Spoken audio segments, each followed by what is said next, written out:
After falling into the Huron River, 15-year-old David Rice discovers that he can teleport, or jump. He escapes his abusive father and moves to New York City, where he robs banks by jumping into their vaults. 8 years later, David follows a luxurious, hedonistic lifestyle. He is confronted by Roland, leader of the Paladins, a religious organization that believe jumpers are abominations to mankind and should be eradicated. Despite Roland's specialized equipment that disrupted jumpers' abilities, David manages to escape by jumping to his childhood bedroom in his hometown Ann Arbor, Michigan.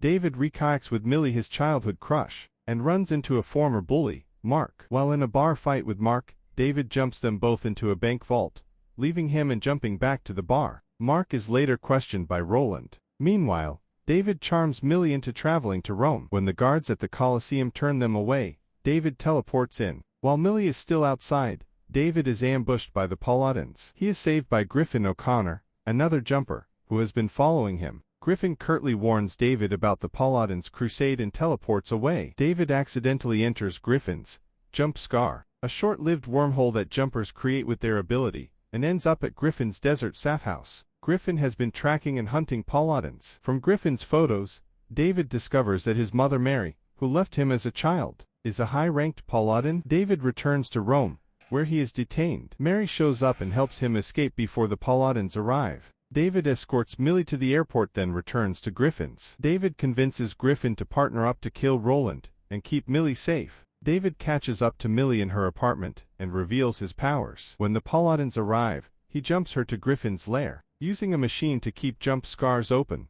Roland's team invades Griffin's lair, and a chaotic fight ensues. Griffin and David fight off the group. Griffin steals the machine, but the Paladins manage to capture Millie. David wants to rescue Millie, but Griffin has instead prepared a bomb, counting on Roland having set up an ambush in Millie's apartment. David, desperate to save Millie, steals the detonator and teleports away. He and Griffin engage in a lengthy battle that ends with them jumping to a Chechen battlefield, where David traps Griffin in tangled high-tension wires, which disrupt his ability. The Paladins later trap David and connect him to a wall in Millie's apartment. Unable to teleport just himself away, David jumps the whole apartment with Millie and the Paladins into the Huron River. After getting Millie to safety, David jumps Roland to the Grand Canyon, choosing to leave him alive with a warning instead of killing him. Later, David tracks down Mary, who has been protecting him by hiding his information from her colleagues. He bids her farewell, and then jumps away with Millie.